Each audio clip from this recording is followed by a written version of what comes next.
وعلى آله وصحبه أجمعين وبعد. معزز سامعین کرام کہ آج کی رمضان المبارک حضرت سیدتنا فاطمہ الزہرا رضی اللہ تعالی عنہا کی یوم وصال ہے. چند آپ کے فضائل مبارک سننے اور سنانے کی سعادت حاصل کی جائے گی. حضرت فاطمہ الزہرا کون؟ بی بی فاطمہ رضی اللہ عنہا کون؟ رشتے کے اعتبار سے تو آپ صلی اللہ علیہ وسلم کی سب سے چھوٹی صاحبزادی جو حضرت بی بی خدیجہ کبریٰ سے تولد ہوئی. آپ سے بڑی تین بہنیں تھیں، حضرت زینب، حضرت رقیہ اور حضرت ام کلثوم رضی اللہ عنہن اجمعین. مگر اللہ تعالیٰ نے جو شان اور عظمت بی بی فاطمہ کو عطا فرمائی، تینوں بہنوں کو تو کیا کسی عورت کو شان عطا فرمائی جن کی پیدا ہونے سے پہلے اللہ تعالیٰ قرآن کریم میں جن کا ذکر کرے. ان کی ولادت سے پہلے امام فخر الدین رازی علیہ رحمہ فرماتے ہیں کہ اتنا اعطیناک الکوثر سے مراد حضرت بی بی فاطمہ ہے کہ اے حبیب پاک ہم آپ کو کوثر یعنی فاطمہ الزہرا رضی اللہ عنہا عطا فرمائیں گے، جن کے آنے سے پہلے قرآن کی آیت جن کی تائید میں آ جائے، جن کی آیت ہے ان کا مقام اور مرتبہ آپ اندازہ لگائیے کہ دنیا کا اگر کوئی منسٹر ہو جائے، کوئی M P M L A کوئی اگر کسی کی تعریف کر دے تو ہم بڑے خوش ہو جاتے ہیں. فوٹو ہو تو آج کل تو ٹرینڈ چل رہا ہے، کسی کے ساتھ سیلفی لے کر ڈال لینا بڑا کیا مطلب میں ان کے ساتھ تھا، ان کے ساتھ ملاقات ہوئی اور وہ کیا بات ہوئی، کتنی ان سے منتیں سماجتیں کر کر کے سیلفی لیے بھی مانگ. مگر جو تو یہی کرتے کہ بھائی ان کے ساتھ میرے تعلقات ہیں. دنیاوی ایک معمولی آدمی کے ساتھ اس کی کوئی حیثیت نہیں ہے، اس کے ساتھ وہ تعریف کر دے، کوئی اچھی بات مانی کہہ دے تو ہم بڑے خوش ہو جاتے ہیں. جن کی پیدا ہونے سے پہلے اللہ ان کا ذکر قرآن میں کرے، ان کا اندازہ لگائیے. پھر وہی نہیں، دوسرے مقام پر قرآن کی میں پھر فرمایا کہ ان کی آمد سے، ان کے آنے سے پہلے اللہ تعالیٰ نے ان سے ہر قسم کی ناپاکی کو دور فرما دیا اور ان کو پاک اور صاف فرما دیا. انما یرید اللہ لیذھب عنکم الرجس اہل البیت ویطہرکم تطہیرا. ہم نے ان سے رجس کو، ناپاکی کو، کفر کی، شرک کی، ہر قسم کی ناپاکی کو ہم نے دور کر دیا. اب جب اللہ ارادہ فرما لے، اللہ کا ارادہ کب سے ہوتا؟ جب اللہ کا ارادہ ازلی ہوتا ہے، اللہ کا ارادہ اللہ کی صفات میں سے ایک ہے تو اس کا جو ارادہ ہے وہ ہمیشہ سے ہے، ہمیشہ رہنے والا ہے. تو پتہ یہ چلا حضرت بی بی فاطمہ پیدا بعد میں ہوئی، اللہ نے ان کی پاکی کا ارادہ پہلے فرما دیا تھا. اس کا ذکر بھی قرآن کریم میں، اس کا ذکر بھی قرآن کریم میں. اور حبیب پاک صلی اللہ علیہ وسلم نے خود فرمایا کہ فاطمہ بضعۃ منی، فاطمہ میرے جگر کا ٹکڑا ہے. عام بات نہیں ہے، یہ عام بات نہیں. آج ہم سورہ یوسف پڑھے، آپ دیکھیے آپ سورہ یوسف میں کیا ہے. حضرت یوسف علیہ السلام کے والد حضرت یعقوب علیہ السلام کی بینائی جا چکی تھی، آنکھیں کمزور پڑ چکی تھی، آنکھیں رو رو کر آنکھ سے جو سفیدی آ چکی تھی جس سے نظر نہیں آتا تھا. تو حضرت یعقوب یوسف نے کیا فرمایا، اذهبوا بقمیصی، میرا یہ قمیص لے کر کے جاؤ، ھذا فألقوه علی وجه ابی یأتی بصیرا، لے جا کر کے میرے والد کے آنکھوں پر. قرآن ہے یہ کوئی مطلب بخاری کی حدیث نہیں بلکہ راست قرآن کے الفاظ ہیں. اذهبوا بقمیصی ھذا فألقوه علی وجه ابی یأتی بصیرا، یہ قمیص لے جا کر کے میرے والد کی آنکھوں پر ڈالو، ان کی روشنی پلٹ آئے گی. اور ہوا بھی ایسے ہی، اور ہوا بھی ایسے ہی. فلما جاء البشیر القاه على وجهه فرتد بصيرا، اس کا جو بصارت لوٹ آئی. خمیس جسم کا حصہ نہیں ہوتا، خمیس جو ہوتا ہے وہ جسم کا حصہ نہیں ہوتا، غیر جسم ہوتا ہے، یعنی جسم سے لگا ہوا رہتا ہے، پہنتے اتار دیتے. تو ایک خمیس جو حضرت یوسف علیہ السلام کے جسم سے کچھ لمحات کے لیے، کتنی دیر رہا ہوگا اللہ ہی بہتر جانے، خمیس ان کے جسم کے ساتھ. تو جسم سے لگا ہوا خمیس میں یہ تاثیر ہے کہ وہ حضرت یعقوب کی آنکھوں پر ڈالے تو بینائی لوٹ آئے. اور حبیب پاک صلی اللہ علیہ وسلم تو سارے انبیاء کے سردار، حضرت یوسف کے بھی سردار ہیں. حبیب پاک فرمائے فاطمہ بضعۃ منی، فاطمہ میرے جسم سے علیحدہ حصہ نہیں ہے، پردہ نہیں ہے، بلکہ جگر کا ٹکڑا ہے. فرمایا جگر کا ٹکڑا. اور جگر کیا کام کرتا؟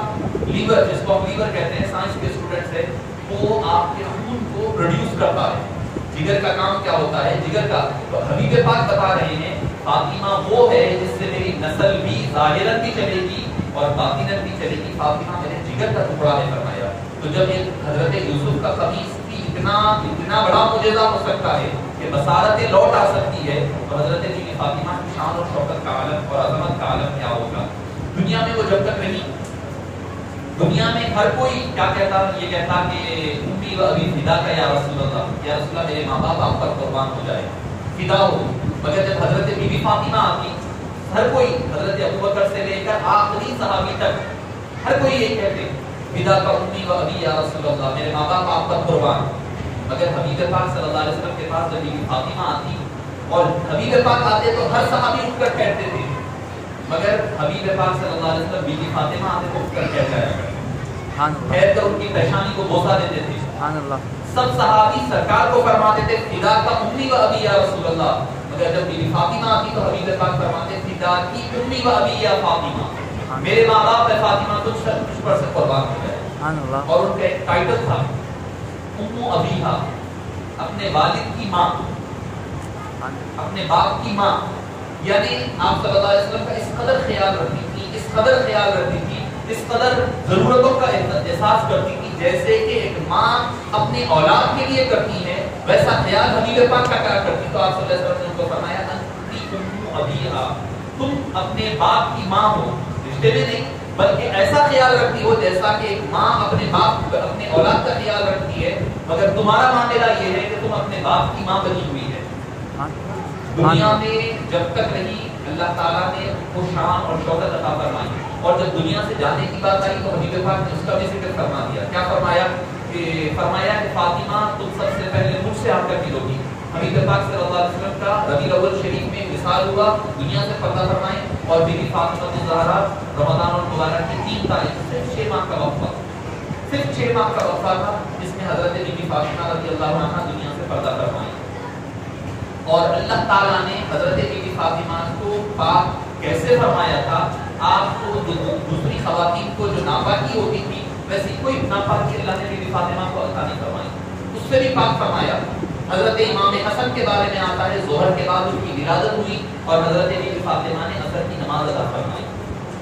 جو عام خواتین کو جو ایام ہوتے ہیں اللہ تعالیٰ نے اس سے بھی بی بی فاطمہ کو پاک فرمایا. اور جب آپ کے وصال کا وقت آیا تو اللہ تعالیٰ کی اس قدر باپردہ اور باحیا تھی کہ وہ ملک الموت سے بھی پردہ فرما رہی تھی. تو اللہ تعالیٰ نے بذات خود اپنے دست مبارک سے حضرت بی بی فاطمہ کی روح کو نکالا. دنیا میں پیدا ہونے سے پہلے ان کی عظمتوں کا ڈنکا بجا. احادیث میں آتا ہے ان کے وصال کا ذکر بھی ہے، کیسے روح پرواز ہوئی اس کا بھی ذکر ہے. اور اس کے بعد جب کل قیامت کے دن آئے گی تو منادی ندا یعنی فرشتہ آواز دے گا کہ اے لوگوں، اے اہل محشر، اس میں انبیاء بھی ہے، اولیاء بھی ہے، سارے ہوں گے. سب کو کہا جائے گا اپنی نظریں نیچے کر لو حتی تمر فاطمہ بنت محمد صلی اللہ علیہ وسلم، یہاں تک کہ حضرت بی بی فاطمہ کا گزر نہ ہو جائے. سب اپنی نظریں نیچی کر لو، کسی اور کے بارے میں نہیں کہا جائے گا. یہ بھی شان اور شوکت اللہ نے حضرت بی بی فاطمہ کو عطا فرمایا. جب وہ جنت کے دروازے کے قریب پہنچے گی تو اللہ تعالیٰ ان کو جانے سے روک دیا جائے گا بی بی فاطمہ کو، اور فرمایا جائے گا کہ جنت کے حلے لے کر آؤ، یعنی جنت کے لباس لے کر آؤ. 70 لباس، 70 حلوں والا، سب حلوں والا لباس لایا جائے گا. اور ہر حلے میں یعنی ہر جو ایک لباس ہوگا اس کے اندر 70 حلے ہوں گے. اور اس کے بعد ان کو تیار کیا جائے گا. آگے اور پیچھے 70,000 فرشتوں حوروں کی جماعت ہوگی. اس طرح حضرت بی بی فاطمہ کو جنت میں لے جائیں گے جس طرح ایک دلہن کو تیار کر کے جنت میں لے جایا جاتا ہے. تو یہ شان اور شوکت، یہ عظمت اللہ تعالیٰ نے سیدہ کائنات مخدومہ کائنات بی بی فاطمہ رضی اللہ تعالی عنہا و ارضاہ کو عطا فرمایا. کی عظمت شان دیکھیں. بیٹی ہیں حبیب پاک آخری نبی کی. حضرت علامہ اقبال فرمائے بی بی مریم کا جو دن پہلے ذکر سن رہے تھے بی بی مریم کے حوالے سے، مریم یک نسبت از انتہا کہ حضرت مریم کی جو شان ہے ایک نسبت ہے، ان کی ایک رشتہ ہے جس سے حضرت عیسیٰ علیہ السلام سے ان کے بارے میں قرآن میں آیا ہوتا برکی وصطفیٰ علی نساء العالمین. آپ فرماتے ہیں سے فاطمہ سے رشتہ کہ فرمایا بی بی فاطمہ کی 3 شان ہے، 3 عظمتیں ہیں. کیا؟ ایک تو آپ دختر مصطفیٰ ہے، آپ صلی اللہ علیہ وسلم کی بیٹی ہیں. پھر فرمایا دوسری چیز زوجہ مردودہ، حضرت علی مردودہ رضی اللہ عنہ کی اہلیہ ہے. پھر اس کے بعد مادر حسنین حضرت امام حسن اور امام حسین کی والدہ ماجدہ آپ کی شان اور حضرت بی بی مریم کی ایک نسبت ہی حضرت مریم سے ان کے بارے میں قرآن کریم میں فرمایا گیا. تو حضرت بی بی فاطمہ کا اندازہ لگائیے اللہ تعالیٰ نے ان کو تین نسبتیں عطا فرمائی حبیب پاک صلی اللہ علیہ وسلم کی, اور فرمایا اے فاطمہ سارے رشتے ناطے ختم ہو جائیں گے, آدمی مرتے ہی سارے رشتے ناطے ختم ہو جائیں گے سوائے تمہارے ایک رشتے کے, وہ رشتہ تمہارا رشتہ ہوگا. سب کی اولادیں بیٹوں سے چلی ہے مگر تمہاری اور میری نسل جو ہے اللہ تعالیٰ میری بیٹی فاطمہ رضی اللہ تعالیٰ عنہ سے کل قیامت تک جاری مستعاری فرمائیں گے. آپ کی سخاوت, آپ کی عبادت, آپ کا جود و صفا بے مثال, ایسی اللہ تعالیٰ نے آپ کو عبادت عطا فرمائی, پورے کام کرتی پہلے تنہا کرتی. اور حبیب پاک صلی اللہ علیہ وسلم نے ایک مرتبہ وہ آخری بات حضرت فاطمہ رضی اللہ عنہ ایک مرتبہ حضرت علی نے کہا کہ بھئی آپ صلی اللہ علیہ وسلم کے پاس غلام اور باندی آئے ہیں, جا کر کے چھٹی ایک مانگ کر لا لو کیونکہ باہر سے پانی بھر کر کے لے آ رہی ہوں. مدینے پاک سے باہر یہودیوں کا جو کنواں تھا وہاں سے پانی لانا اور چکی کو ہاتھ سے پیسنا. سیدہ کائنات ہے جن کے صدقے میں ساری مسلمانوں بلکہ ساری جنت میں جانے والی عورتوں کی سرداری ہے مگر گھر کا کام کر رہی ہے. یہ خواتین کے لیے ایک ایگزامپل ہے, ایک ایگزامپل ہے. خواتین آج کے لیے سمجھتے نہیں کام کرنا جو ہے ہم پر فرض نہیں ہے, ہمارے لیے ضروری نہیں ہے, مگر بی بی فاطمہ رضی اللہ عنہا کا اسوہ ہمارے لیے خواتین کے لیے کافی ہے کہ کیسے بی بی فاطمہ جنت کی سردار ہی ہے, حبیب پاک صلی اللہ علیہ وسلم کے سردار کی بیٹی ہے, لاڈلی بیٹی ہے, مگر اس کے باوجود گھر کا کام کر رہی ہے. تو گڈھے آ گئے تھے, پانی لاتے لاتے آپ کے کاندھوں پر گڈھے, گھستے گھستے ہاتھوں پر گڈھے آ گئے تھے, تو جا کر کے پانی مانگ کر لاؤ. آپ منع کرتے رہے مگر حضرت علی کے اصرار پر وہ اپنے لیے بھی مانگنا چاہتی تھی, حضرت علی بھی اپنے لیے بھی مانگ رہے تھے, بی بی فاطمہ کی آسانی کے لیے. تو شوہر اور میاں بیوی میں کیسی محبت ہونی چاہیے, ایک دوسرے کا خیال کیسے رہنا چاہیے, یہ بھی ہمارے لیے عبرت اور نصیحت ہے. تو حضرت اچھا بات آئی کہ میاں بیوی کے رشتے کے حوالے سے, انہی کے حوالے سے ایک مرتبہ بات چیت میں کوئی مسئلے میں دونوں میں اختلاف ہو گیا, حضرت بی بی فاطمہ میں حضرت علی میں. حضرت علی ناراض ہو گئے, مسجد نبوی چلے گئے. مطلب یہ کہ میاں بیوی میں جھگڑا ہونا, ناراضگی ہونا کوئی بری بات نہیں ہے, مگر اس ناراضگی کو فوری طور پر ریکٹیفائی کر لینا اور اس کو درست کر لینا یہ سب سے بہترین طریقہ کار ہے. حضرت علی چلے گئے, آپ صلی اللہ علیہ وسلم تشریف لائے, پوچھے علی کہاں ہے, بی بی فاطمہ کو یا رسول اللہ ایسا ایسا. حضرت علی ناراض ہو گئے, وہ کب چلے گئے پتہ نہیں کہاں گئے, بہت دیر ہو گیا نہیں آئے. آپ صلی اللہ علیہ وسلم ڈھونڈتے ڈھونڈتے گئے تو مسجد نبوی میں پائے, حضرت علی مسجد نبوی میں لیٹے ہوئے. چھت وہ فرش جو ہے پتھری کی ہے, زمین مٹی کی ہے, نیچے کوئی فرش نہیں تھا مسجد نبوی میں. حضرت علی کا تہبند کپڑا جو ہے ہٹ گیا, ہٹنے کی وجہ سے پوری مٹی جو ہے ان کے پیٹھ پر اور جسم پر چپک گئی. زمین پر آپ مٹی میں لیٹیں گے اگر تو زمین پر مٹی چپک جائے گی, کپڑا نہ ہوگا تو چپک گئی. آپ صلی اللہ علیہ وسلم اس کی مٹی صاف کر رہے تھے, حضرت علی کی یعنی سسرے کا داماد سے تعلق بھی دیکھیں, مٹی صاف کرتے ہوئے فرما رہے تھے او یا ابا تراب, اے ابو تراب اٹھو, اٹھ کر کے بیٹھو, اٹھ جاؤ. ابو تراب فرمایا یعنی مٹی والے, مٹی والے.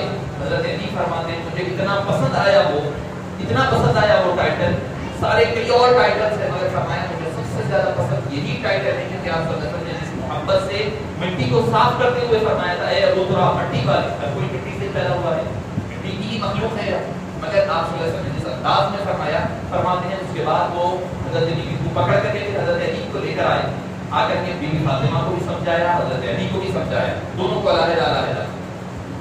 ایسا نہیں کہ جا کر نہیں میری بیٹی صحیح ہے داماد غلط ہے, نہیں بولے سکتا. بی بی فاطمہ کو بھی فرمایا کہ شوہر سے نہ لڑا جائے. تو ایک والد کا کام کیا ہوتا ہے, بیٹی اگر اپنے سسرال سے آ بھی جائے تو والد کا کام کیا ہے کہ صلح صفائی کرانا. یہ نہیں آپ ٹھیک ہے تو میں پال لیتا ہوں, میں نہیں پال سکتا ہوں. آج کل وہ یہ جو تعلق مسائل جو چل رہے ہیں ہمارے پاس, میاں بیوی کے جو مسائل, والدین جو ہے بڑا ٹھیک ہے کیا ہے ہم پال لے سکتے ہیں, کتنے دن پالتے ہیں, آپ کی زندگی تک آپ پال لیں گے, اس کے بعد کون ہے ذمہ دار بچی کا, پھر کون دیکھے گا دیکھے گا. اگر وہ اپنے شوہر کے گھر میں گالی گلوچ سن کر کے بھی اگر دو وقت کی روٹی کھا رہی ہے تو وہ عزت کے ساتھ ہوتی ہے. تو حضرت علی کے کہنے پر بی بی فاطمہ صلی اللہ علیہ وسلم کے پاس تشریف لے گئی. آپ سے ایک روایت میں آپ صلی اللہ علیہ وسلم مجلس میں مصروف تھے, واپس آ گئی. ایک جگہ کہ آپ صلی اللہ علیہ وسلم نہیں تھے, بیوی عائشہ سے ملاقات کی اور واپس آ گئی. حضرت آپ صلی اللہ علیہ وسلم آنے کے بعد بیوی عائشہ نے فرمایا حضرت بی بی فاطمہ آئی اور کچھ کہے بغیر چلے گئی, شاید کچھ کام تھا. آپ صلی اللہ علیہ وسلم واپس آئے گھر, آ کر مجھے اے فاطمہ کیا بات ہے، تم گھر آئی تھی؟ میں نے کہا انہوں نے کچھ نہیں فرمایا. حضرت علی نے کہا یا رسول اللہ میں نے بھیجا تھا فاطمہ کو یہ کہہ کر کے کہ جا کر کے باندھی یا غلام لا لو تاکہ تمہارے لیے آسانی ہو جائے کام میں، تمہاری جو مشکل ہے حل ہو جائے. آپ صلی اللہ علیہ وسلم نے فرمایا ٹھیک ہے باندھی یا غلام دینے پر میں قدرت رکھتا ہوں، دے سکتا ہوں، مگر اگر تم چاہو تو اس سے بہتر چیز کیوں نہ دو، کہ اس سے بہتر کوئی چیز دوں. میں رسول اللہ اس سے بہتر ہے تو عطا فرما دیجیے. تو آپ نے فرمایا جب بھی تم کام کر کے تھک جاؤ تم دونوں سونے لگو تو تسبیحات فاطمہ یعنی 33 مرتبہ سبحان اللہ، 33 مرتبہ الحمدللہ، 34 مرتبہ الحمدللہ پڑھ کر سو جائے. اللہ اکبر کہہ کر سو جائے. سبحان اللہ الحمدللہ اللہ اکبر 33 33 34 پڑھ کر کے سو جائے گا. انشاءاللہ تمہاری جو دن بھر کی تھکان ہوگی اتر جائے گی.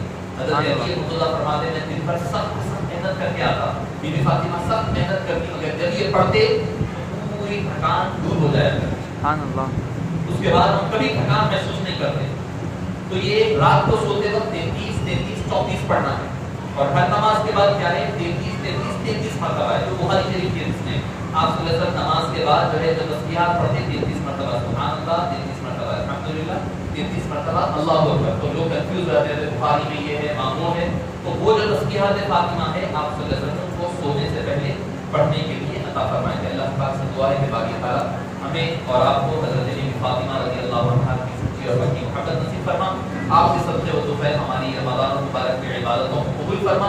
اے باری تعالیٰ ہماری مشکلات کو حل فرما دے اور آسان فرما دے.